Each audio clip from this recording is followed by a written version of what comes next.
So guys, I will show you how you can fix the Black Ops 2 network error on PS5 on the ported version. So first of all, as you can see, we are on Black Ops 2 here, and then I'm going to close this down, and then I need to go over to settings.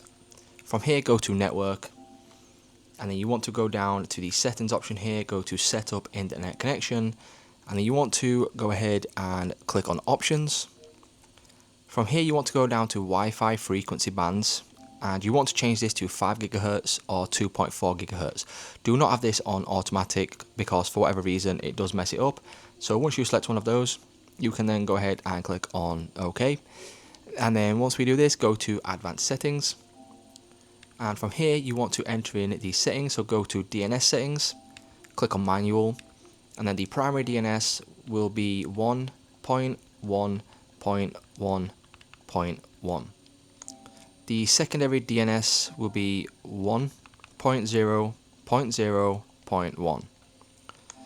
Once we have done, you can then go to OK, and then this will then connect to the obviously internet again.